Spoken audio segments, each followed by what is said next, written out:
China Current is a weekly news talk show from China to the world. We cover viral news about China every week and also give you the newest updates on China's cutting-edge technologies. Let's get started.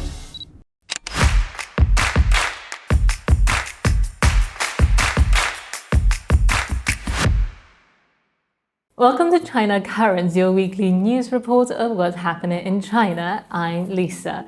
In this episode, Chinese Premier visited Australia, announcing China's inclusion of Australia in its unilateral visa-free countries. Malaysia's Prime Minister plans to join the BRICS grouping of emerging countries, signaling a strategic economic shift. The China Coast Guard conducted its inaugural boarding inspection of a Philippine vessel in the South China Sea for illegal entry. In retaliation for EU's EV tariff, Beijing's new anti-dumping investigation could raise tariffs on EU pork. Also, a Chinese video game topped global sales. Black Myth: Wukong, developed by Game Science, surpasses Counter-Strike 2 on Steam. Let's start today's episode with a significant move for international relations. Chinese Premier Li Qiang arrived in Adelaide on June 15th, marking the start of his official visit to Australia. In a landmark announcement, Premier Li declared that China will include Australia in its list of unilateral visa-free countries. The visa, the first by a Chinese premier in 7 years, signifies a return to normalcy in bilateral relations after years of tension. Analysts noted that this development follows Australian Prime Minister Anthony Albanese's successful visit to China last year, which helped to realign the two nations after a period of strained ties. Premier Li's visit coincided with the 10th anniversary of the China-Australia Comprehensive Strategic Partnership. He expressed his eagerness for in-depth discussion with Australian leaders and citizens on a variety of topics, including cooperation and development. Premier Li said, "We agreed to provide each other with reciprocal access to 5-year multiple entry visas for tourism, business, and visiting family members. China will also include Australia in its visa waiver program." Adelaide is the second stop of Premier Li's 3-nation tour, following his visit to New Zealand. During his 4-day stay in Australia, he and Prime Minister Albanese co-chaired the 9th China-Australia Annual Leaders Meeting and participated in the China-Australia CEO Roundtable. Prime Minister Albanese described it as an important opportunity to engage directly on key bilateral issues, emphasizing the importance of maintaining a stable and direct relationship with China. Australian Assistant Defence Minister and Trade Minister echoed this sentiment, highlighting the need for stability and willingness on both sides to remove impediments to the relationship. Professor Yu Lei from Shandong University suggests that this shows the current Australian government has recognized that the previous government went too far in handling Australia's relations with China, ultimately damaging the interests of the Australian people. However, while proactive measures are being taken, challenges remain. As a NATO member and ally of the US, there are still certain difficulties in security concerns between the two sides, especially in the advancement of the AUKUS. Next up, another significant development on the international stage. Malaysia is planning to join the BRICS grouping of emerging economies. This announcement comes directly from Malaysia's Prime Minister Anwar Ibrahim. In an interview with Chinese media outlet, Prime Minister Anwar revealed that Malaysia will soon begin the formal process of joining BRICS, pending feedback from South Africa. He stated, "We have made our policy clear and we have made our decision.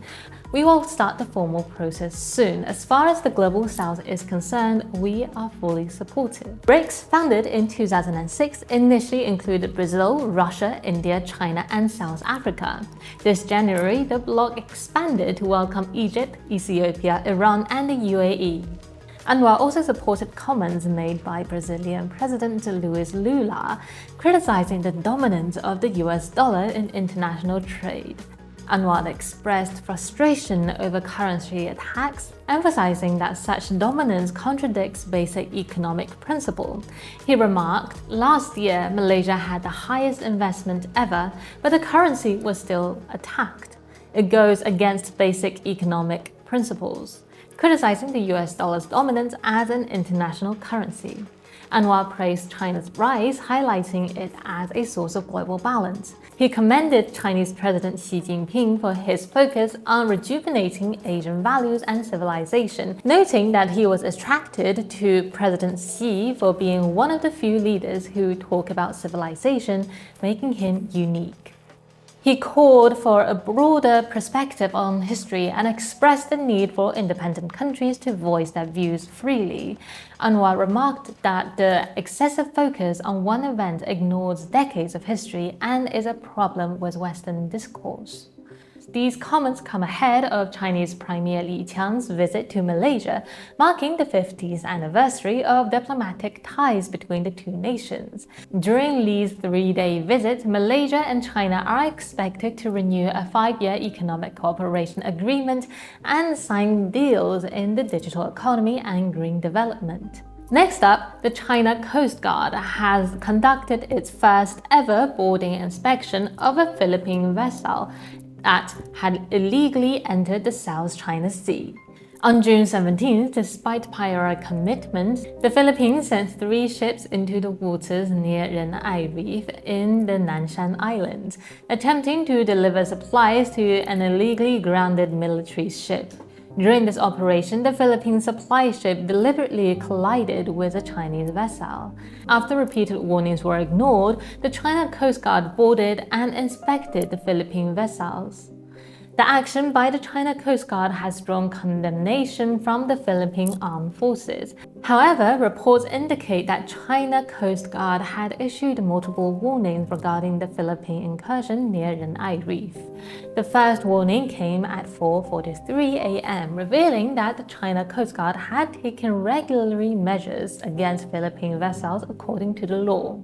The second report indicated that at 5:59 a.m., the Philippine supply ship had ignored multiple stern warnings from the Chinese side, violating International Maritime Coalition regulations, and deliberately approached Chinese vessels in a dangerous and unprofessional manner, resulting in a collision.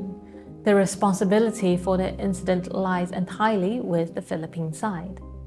Gang Yu, spokesperson for the China Coast Guard, stated that the boarding inspection was conducted in accordance with the law and followed professional standards. On June 15th, new regulation for the administrative enforcement procedures of the China Coast Guard came into effect. These regulations grant the China Coast Guard the authority to use lethal force against foreign vessels that refuse to leave China's territorial waters. Lin Jian, spokesperson for the Ministry of Foreign Affairs, reiterated that China is committed to resolving maritime disputes through negotiations with directly involved parties, but will respond firmly to any maritime provocations. Dr. Ding Duo, Deputy Director of the Maritime Law and Policy Research Institute at the National Institute for South China Sea Studies, points out that in early May, the China Coast Guard conducted maritime rescue training, demonstrating China's preparedness for emergencies and cautioned the Philippines against underestimating China's resolve. He stressed that China has a clear red line in the South China Sea dispute and is fully prepared for any contingencies.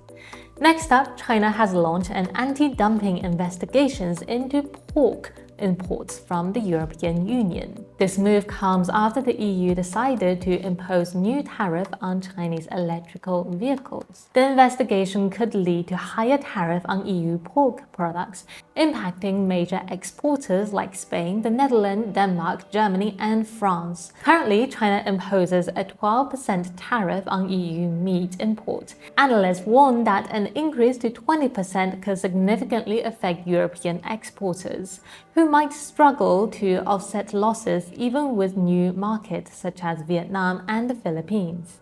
China's Ministry of Commerce announced on Monday that the investigation will target various pork products imported from the EU for human consumption.